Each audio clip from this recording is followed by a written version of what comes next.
Nous n'avions rien prévu de spécial pour la soirée, juste quelque chose de stupide pour tuer quelques heures.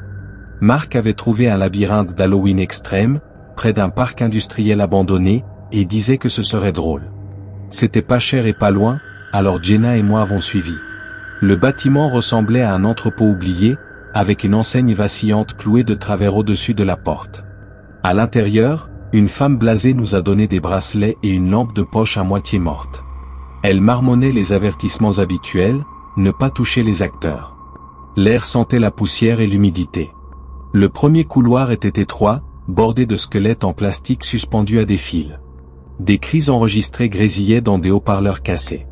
Marc faisait des blagues sur le côté faux de tout ça. Jenna s'accrochait à mon bras un peu plus fort à chaque pas. C'était comme n'importe quelle maison hantée bon marché. Rien d'inquiétant. Je n'avais aucune raison de penser qu'en avançant plus loin, la nuit deviendrait quelque chose que je revivrais sans cesse dans ma tête. Le premier étage était un labyrinthe de rideaux noirs et de lumières stroboscopiques. Des gens en masques de caoutchouc surgissaient avec des tronçonneuses en plastique, criant dans des modulateurs vocaux bon marché. On riait, on se poussait, on avançait.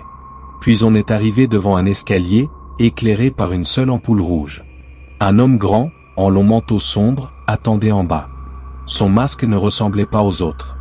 Pas de couleur, pas de sourire grotesque, juste des tonchères tendues et une bouche tordue. Il n'a pas bondi, il n'a pas crié. Il s'est contenté de nous fixer. On a commencé à descendre, s'attendant à un sursaut quelconque. Mais il s'est simplement mis à nous suivre. Ses bottes résonnaient sur le métal, lentes, régulières. Marc a souri, pensant que ça faisait partie du spectacle. En tournant dans un couloir, j'ai remarqué d'autres acteurs qui jetaient des regards derrière de fausses pierres tombales, leurs yeux étaient fixés sur lui, pas sur nous.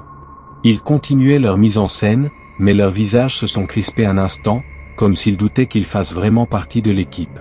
Le couloir suivant se resserrait, plus sombre. Les cris enregistrés s'étaient arrêtés, ne laissant que le bruit de ses pas derrière nous. Jenna a murmuré qu'on devait accélérer. Marc a plaisanté, mais sa voix tremblait. Je me suis retourné, il n'était qu'à quelques pas. Son masque cachait presque tout son visage, mais ses yeux grands, fixes, ne clignaient jamais. J'ai ri nerveusement, lui disant qu'il jouait bien son rôle. Il a juste incliné la tête, en silence. Ce silence a duré trop longtemps. On a traversé une porte battante, dans une pièce remplie de brouillard artificiel et de chaises suspendues. Une forte odeur de tissu humide nous a frappés. Il est entré juste après nous, lentement, réduisant l'espace entre nous à chaque pas. Tous les acteurs qu'on croisait s'arrêtaient. Ils le regardaient. Leurs fausses armes pendaient mollement à leurs mains. On a pris un embranchement à gauche pour tenter de le semer. Le sol devenait glissant, la pente descendait. Des chaînes tintaient au-dessus. Ses pas, derrière nous, sont devenus plus rapides. Jenna m'a serré le bras. Marc, quelques pas devant, a glissé. Un bruit sourd. Puis un gémissement étouffé. Et plus rien. Je me suis retourné, le cœur battant. L'homme se tenait là où Marc était tombé. Masque penché. Marc avait disparu. J'ai crié son nom. Aucune réponse. Seulement la respiration lente et rauque du type derrière son masque. Jenna m'a tiré, et on a couru dans un couloir étroit tapissé de plastique noir. Des acteurs masqués de cochons se sont figés en nous voyant. L'un d'eux a murmuré quelque chose à un autre, leurs yeux agrandis de peur en voyant l'homme approcher. On a débouché dans une pièce décorée comme une boucherie. Des morceaux de viande en plastique pendaient à des crochets. La lumière rouge donnait l'impression que tout était couvert de sang. L'homme nous a suivis, puis a soulevé son masque. Son visage était trempé de sueur, blême, crispé. Ses yeux se sont plantés dans les miens, brillants, froids. Pas de sourire, juste une concentration glaciale. Je me suis reculé jusqu'à heurter un comptoir métallique. Ce n'est pas drôle. On arrête. Il ne clignait pas. Il a sorti un grand sac noir de sous son manteau et a bondi. Le plastique a crissé fort quand il m'a recouvert la tête. L'odeur de sueur et de terre m'a envahi la bouche.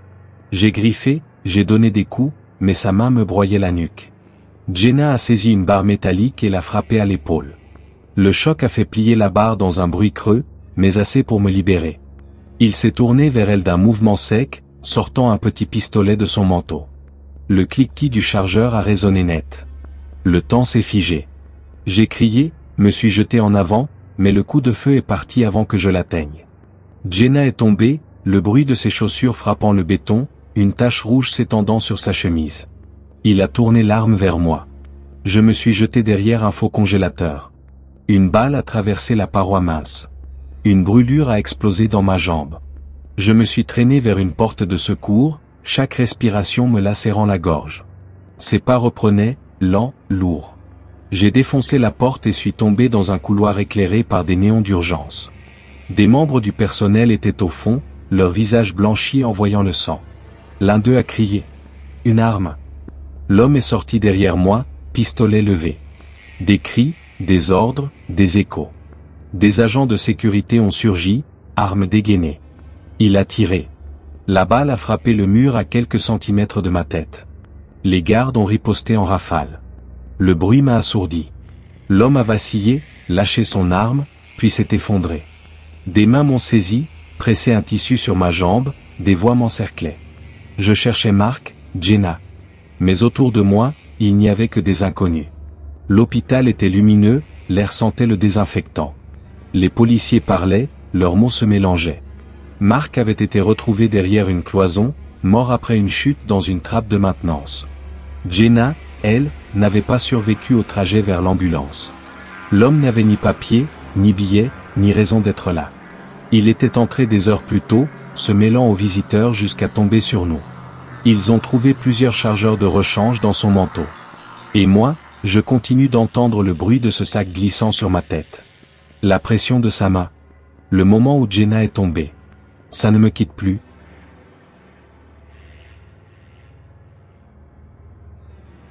Je m'appelle Lena.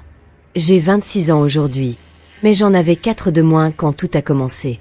Et je vais te raconter la nuit qui a brûlé à jamais tous mes souvenirs d'Halloween. La pire nuit de ma vie. Notre maison n'avait jamais connu de drame plus grave qu'un chien du voisin qui aboyait trop. Mais depuis 1 an, elle ressemblait à un piège dont les portes étaient fermées à clé, sauf qu'on faisait semblant de ne pas le voir.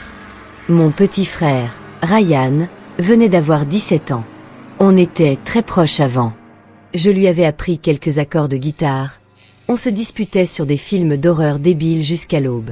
Puis un jour, il a commencé à s'enfermer. Et la maison est devenue une salle d'attente silencieuse, sans qu'aucun de nous ne sache ce qu'on attendait. Ryan ne mangeait plus avec nous, ne répondait plus aux messages, ne sortait de sa chambre que pour aller aux toilettes. Il vivait derrière des écouteurs et des volets fermés. Maman a essayé les discussions calmes. Papa a essayé les cris. Mais la porte de Ryan restait close. Et quand il sortait, il nous regardait comme s'il n'était déjà plus là. Chaque soir, en passant devant sa porte, j'entendais des murmures, parfois un éclat de rire bref, déplacé dans le silence. J'avais l'impression de marcher devant une cage, avec quelque chose qui tournait à l'intérieur. J'avais envie de frapper, mais une part de moi avait peur de ce qu'il pourrait répondre. Fin octobre, nos parents étaient à bout. Ils disaient que c'était une phase. Je n'y croyais pas une seconde. Je connaissais trop bien Ryan. Quelque chose de pire se préparait, et on faisait tous semblant de ne pas sentir la fumée. Halloween tomba un samedi pluvieux. J'étais en train de boire mon café quand Ryan est apparu dans la cuisine, comme s'il n'avait jamais disparu. Son visage était pâle, tendu, ses yeux brillaient d'une lueur étrange, presque chimique. Il a pris un verre d'eau, l'a fixé un moment, puis s'est mis à fredonner un air sans mélodie, tout en tapotant le plan de travail. Maman s'est illuminée, comme si c'était un miracle. Elle lui a demandé s'il voulait des pancakes. Il n'a rien dit. Papa a plaisanté sur les bonbons gratuits. Ryan a juste incliné la tête, un demi-sourire aux lèvres, continuant de fredonner. Je faisais semblant de regarder mon téléphone, mais je n'en perdais pas une miette. Toute la journée, il a erré dans la maison, silencieux un instant, souriant l'instant d'après. Parfois, il marmonnait des phrases, comme s'il répétait un texte que lui seul connaissait. Nos parents, occupés à décorer, ne remarquaient rien. Moi, je ne voyais que ça. Au dîner, la table sentait le poulet rôti et les légumes beurrés. Ryan s'est assis, les bras raides, les yeux fixés sur les assiettes, comme si tout ça n'était qu'un décor de théâtre. Quand papa lui a demandé s'il comptait distribuer des bonbons, Ryan a laissé échapper un rire bas, étouffée par une toux sèche. Un son qui m'a glacée. Je n'arrivais plus à quitter ses mains des yeux. Elle ne touchait pas sa fourchette, elle tapotait la table en un rythme étrange. J'ai décidé de comprendre ce qu'il cachait. J'ai fait semblant d'aller aux toilettes. En passant devant sa porte, le plancher grinçait sous mes pas. J'avais peur qu'il me suive. J'ai tourné la poignée, froide. À l'intérieur, l'air sentait la poussière et quelque chose de métallique. L'écran de son ordinateur diffusait une lumière bleue. Sur un onglet, une page Wikipédia, Ronald Clark O'Brien. Sur un autre, un forum obscur expliquant comment mélanger des poisons à des aliments. Sur son bureau, des flacons vides, un carnet taché, une cuillère avec des traces de poudre. Et un petit récipient en plastique rempli d'un liquide bleu vif, sans étiquette. Un frisson m'a parcouru la nuque. Ce n'était ni une blague, ni une phase. Derrière moi, le plancher a craqué. Ryan était là, debout dans l'encadrement de la porte, les épaules détendues, les yeux beaucoup trop brillants. « Qu'est-ce que tu fais dans ma chambre, Lena ?» Je me suis retournée, le cœur explosant dans ma poitrine. Je l'ai saisi par le col de son sweat et je l'ai plaqué contre le mur. « C'est quoi ça, Ryan ? Qu'est-ce que t'as fait ?» Il s'est mis à rire. « Tu m'as toujours compris, toi. Eux, jamais. » S'ils avaient fait un peu plus attention, ils auraient su que je préparais quelque chose. J'ai resserré ma prise, furieuse. Mais avant qu'il ne réponde, un cri horrible a traversé la maison. Un seul. Bref. Suffisant. J'ai lâché Ryan et j'ai couru vers la cuisine. Ce que j'ai vu là, je ne pourrai jamais l'oublier. Maman était allongée sur le sol, le corps secoué de spasmes, de la mousse aux lèvres. Papa titubait à côté, les yeux écarquillés, suffocant. Une odeur chimique amère flottait dans l'air. Je me suis jetée à genoux, essayant de les maintenir éveillés, mais leur corps convulsait sans contrôle. Derrière moi, les pas de Ryan s'approchaient. Son rire brisé emplissait la pièce, couvrant tout le reste. Il s'est appuyé contre le cadre de la porte, les observant comme on regarde un spectacle. Je me suis ruée sur le téléphone et j'ai crié notre adresse à la police. Mes mains tremblaient. Je gardais les yeux sur lui. Il ne me quittait pas du regard. Toujours ce sourire figé, comme si rien ne s'était passé. Quand les gyrophares ont coloré les fenêtres de rouge et de bleu, il a levé la main lentement. « Joyeux Halloween, Lena !» C'est tout ce qu'il a dit, pendant qu'il le traînait dehors. Maman et papa sont morts avant que l'ambulance quitte notre allée. Les policiers m'ont expliqué que Ryan achetait des produits chimiques depuis des mois, testait des doses, préparait tout dans les moindres détails. Ils ont parlé de troubles mentaux, de planification froide. Mais aucun de ces mots ne décrivait le garçon que j'avais connu. Aujourd'hui, les voisins évitent notre maison. Je revois sans cesse ce dîner, me demandant si j'aurais pu l'arrêter. Tous mes souvenirs d'avant semblent faux, comme des photos d'une autre famille. Halloween, avant, c'était les costumes et les bonbons. Aujourd'hui, c'est la nuit où j'ai appris qu'on peut partager une table avec quelqu'un qu'on aime. Pendant que tout ce que tu crois solide pourrit lentement de l'intérieur.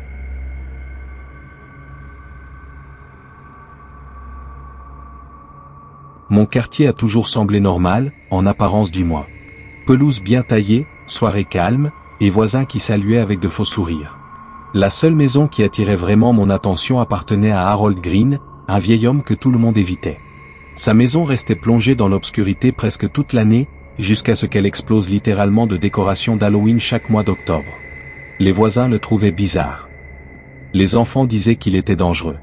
Moi, je pensais qu'il s'ennuyait juste. Harold me rappelait mon père, qui adorait Halloween, avant de disparaître quand j'avais 17 ans. On ne l'a jamais retrouvé. C'est peut-être pour ça que je n'ai jamais participé au ragot sur ce vieux type étrange au bout de la rue. La plupart des soirs, je voyais Harold dans sa cour, en train de réparer ses décorations bien après minuit. Quand il remarquait que je le regardais, il me faisait un signe de tête. Je lui rendais le geste. C'était comme si on partageait quelque chose, comme si, tous les deux, on essayait de garder l'esprit d'Halloween vivant alors que les autres voulaient faire comme si ce n'était qu'un jour ordinaire. Un soir froid, une semaine avant Halloween, j'ai entendu des cris dehors. 3 adolescents lançaient des œufs sur la maison d'Harold en riant comme des fous. Il était là, debout, une boîte de fausses toiles d'araignée dans les mains, trop choqué pour bouger. Je me suis précipité vers eux en criant d'arrêter. Ils ont déguerpi quand je les ai menacés d'appeler la police. Harold a baissé les épaules et m'a adressé un sourire un peu crispé. Tu n'avais pas à faire ça. Ce sont juste des gamins. Oublie. Sa voix tremblait un peu, comme s'il n'avait pas l'habitude que quelqu'un prenne sa défense. Il a jeté un regard vers sa porte d'entrée, puis vers moi. Tu aimes Halloween, n'est-ce pas? Oui, j'ai toujours adoré ça. Il a hésité, puis a murmuré. Entre donc. Tu devrais voir sur quoi je travaille. J'ai accepté, curieux, encore essoufflé. L'intérieur était impeccable, pas la maison poussiéreuse que j'imaginais. Chaque mur était couvert de décorations détaillées, des chauves-souris si réalistes qu'on aurait dit qu'elles allaient s'envoler, des lanternes qui vacillaient comme de vraies flammes, des toiles d'araignée tendues avec une précision maniaque. C'était la décoration d'Halloween la plus impressionnante que j'ai jamais vue. Harold m'observait avec un léger sourire. Mais quelque chose dans son regard m'a mis mal à l'aise. Si tu trouves ça bien, attends de voir mon atelier, dit-il. Il m'a conduit dans un long couloir. Chaque pas faisait craquer le plancher, et l'écho donnait l'impression que la maison écoutait. Ma poitrine se serrait un peu plus à chaque pas, sans que je sache pourquoi. L'air sentait le métal, comme des vieilles pièces de monnaie. On est arrivé devant une lourde porte au bout du couloir. Harold a sorti une clé accrochée à une chaîne autour de son cou et l'a glissée dans la serrure. Le clic a résonné, sec, final comme le bruit d'un piège qui se referme. Il a ouvert la porte et m'a invité à entrer. La pièce s'est illuminée de lampes puissantes au plafond. Chaque mur était couvert d'animaux empaillés, renards, hiboux, chauves-souris, tous d'un réalisme troublant. Leurs yeux reflétaient la lumière comme s'ils étaient encore vivants. Je me suis approché d'une chauve-souris et j'ai touché son aile. La peau était chaude. Réelle. Pas du plastique. J'ai tenté de briser le silence. Où achetez-vous tout ça? Harold s'est approché, le visage impassible. Oh, je ne les achète pas. Je les fais moi-même. J'ai lâché un petit rire nerveux.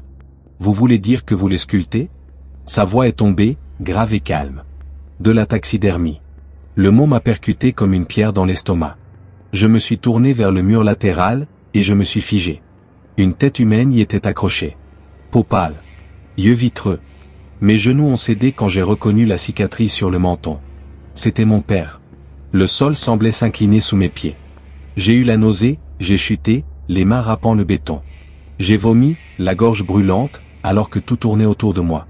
Les animaux empaillés et les morceaux humains se mélangeaient dans un cauchemar vivant. Harold s'est accroupi à côté de moi. Tu es confus. Il était spécial, non? Je me suis traîné en arrière jusqu'à heurter le mur. Partout, il y avait des morceaux de gens, des mains disposées comme des œuvres d'art, des visages tendus comme des masques. Même les chauves-souris bougeaient, de minuscules corps vivants sous des ailes trop fines.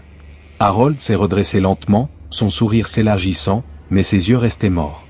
Je ne travaille pas que sur les animaux. Les gens sont plus mémorables. Mes jambes ont enfin réagi. Je me suis levé d'un bond, trébuchant vers la porte. Harold s'est avancé, presque calmement. Alors? Tu ne fuis pas encore? Si tu veux rester, il y a une place pour toi, juste à côté de ton père. Je l'ai repoussé de toutes mes forces et j'ai couru. Il n'a presque pas bougé, et il ne m'a pas suivi. Le couloir s'étirait comme un tunnel. Mon cœur battait si fort que j'en avais la tête qui résonnait. J'ai ouvert la porte d'entrée à la volée et me suis jeté dehors. L'air glacé m'a frappé comme un seau d'eau. Je me suis effondré sur la pelouse en hurlant. À l'aide? Appelez la police? Les lumières des porches se sont allumées tout le long de la rue.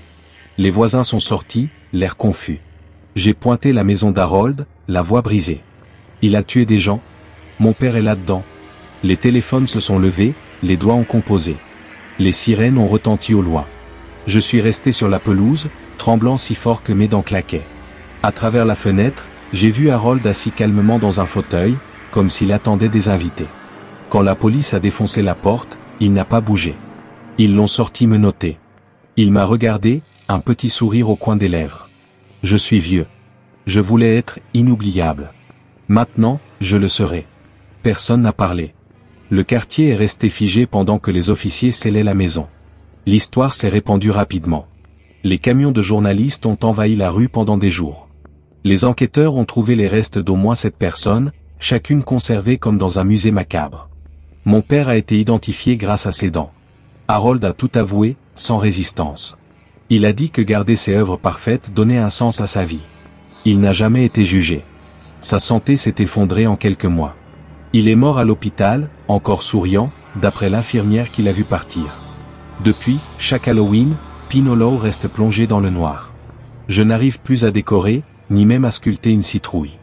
J'aime toujours cette fête, mais quand je ferme les yeux, je revois ces visages empaillés. Surtout celui de mon père, qui me fixe. Le silence de cette maison ne m'a jamais quitté. Et je sais qu'il ne me quittera jamais.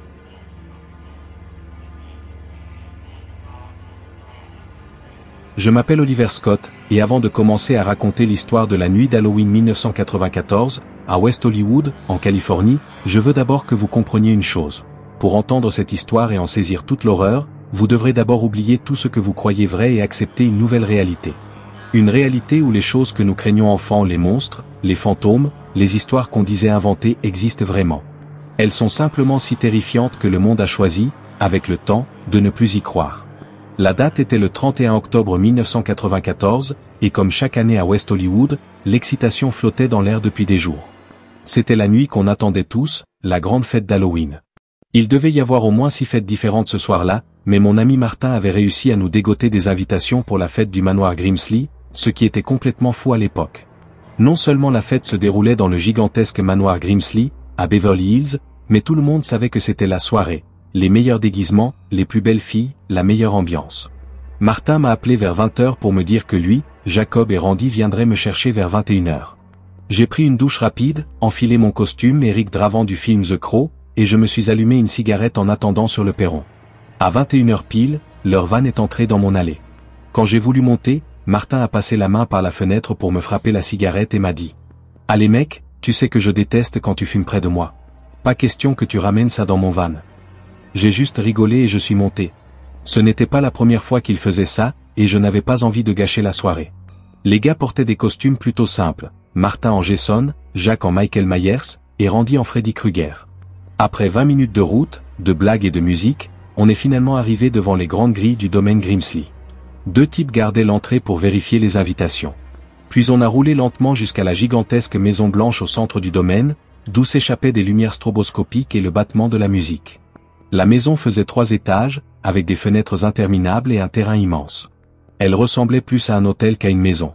Les colonnes blanches rappelaient les demeures des vieilles familles riches, et même si tout autour était sombre, l'intérieur brillait comme en plein jour. Nous sommes entrés vers 21h45. Après quelques verres, les gars et moi nous sommes séparés.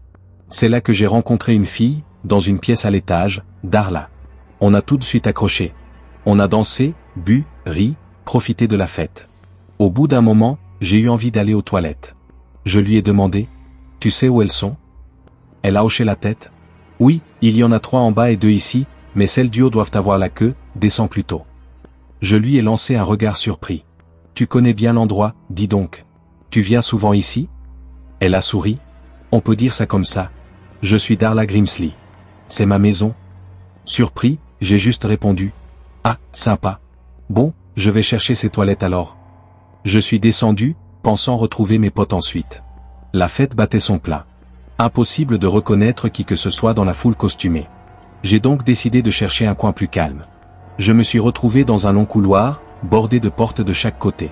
Mais ce qui a retenu mon attention, c'est une immense porte en bois, au bout du couloir, couverte de symboles gravés étranges. Sans trop réfléchir, j'ai posé la main sur la poignée. Quand soudain, la voix de Darla a retenti derrière moi. Ce n'est pas la salle de bain. Je me suis retourné, confus. Elle s'est approchée, m'a pris la main et a dit doucement. « Tu ne veux pas aller là-dedans. Viens, je vais te montrer. » On est remonté. J'ai utilisé les toilettes, puis j'ai passé le reste de la soirée avec elle. Vers minuit, j'ai décidé de partir, on devait aller à une autre fête. Je lui ai dit au revoir et je suis sorti vers le van. Mais personne. Pensant que les gars étaient encore à l'intérieur, j'ai attendu 5 minutes sur le canapé près de la porte. Puis je les ai vus sortir du couloir de la grande porte en bois. Ils m'ont rejoint dehors, et on a pris la route. L'ambiance dans le van était étrangement silencieuse. J'ai essayé de lancer la conversation, mais personne ne répondait. Tous les 3 portaient encore leurs masques. Martin et Jacques fixaient la route. Randy, assis à côté de moi, regardait le vide. Je me suis dit qu'ils étaient juste fatigués ou saouls. Mais plus le trajet durait, plus je trouvais ça bizarre. La prochaine fête n'était qu'à 6 minutes, et pourtant on roulait depuis 30 minutes. Et Martin, si c'était lui, ne disait rien, même quand j'ai allumé une cigarette dans le van. Lui, qui d'habitude me gueulait dessus. C'est là que j'ai compris. Ces gens n'étaient pas mes amis.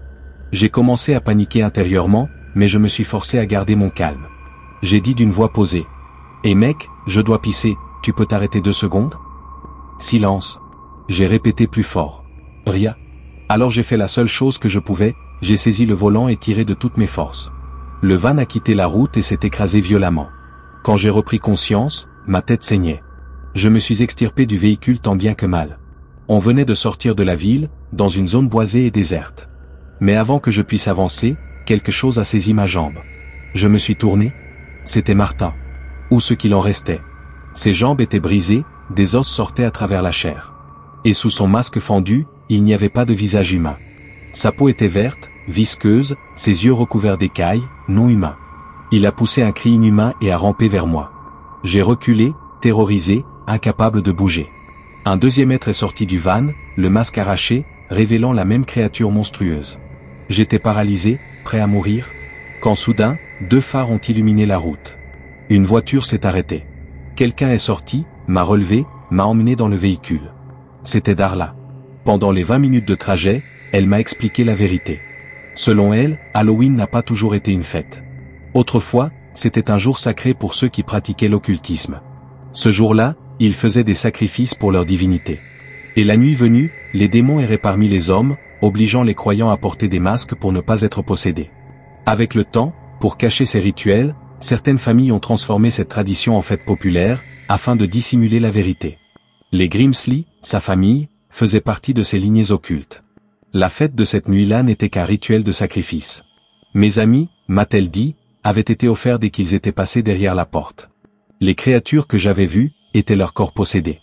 Je n'ai jamais su quoi croire. Mais après cette nuit, Martin, Jacques et Randy ont disparu. On ne les a jamais retrouvés. 2 ans plus tard, j'ai épousé Darla. Elle était la seule à comprendre ce que j'avais vécu. Et malgré les cauchemars, elle savait toujours comment me calmer, comme si elle avait un pouvoir sur moi. Aujourd'hui, des années plus tard, les cheveux gris et le cœur usé. Je raconte cette histoire non pas pour vous avertir, mais pour me confesser. Les démons ne se sont jamais arrêtés après cette nuit. Chaque Halloween, ils reviennent. Et c'est Darla qui s'assurait qu'ils soient nourris. Je me taisais, par amour. Et peut-être aussi, par peur. Je ne les ai pas aidés, sinon ils seraient venus pour moi aussi. Chaque année, nous choisissions de nouveaux visages derrière des masques. Et maintenant qu'elle est morte, et que moi je suis vieux, c'est à mon tour de parler. Alors écoutez-moi. La nuit d'Halloween, fermez vos portes. Ne faites confiance à personne derrière un masque. Et comprenez ceci, je ne vous préviens pas par compassion. Je vous parle parce que, ce soir, vous faites partie de l'histoire.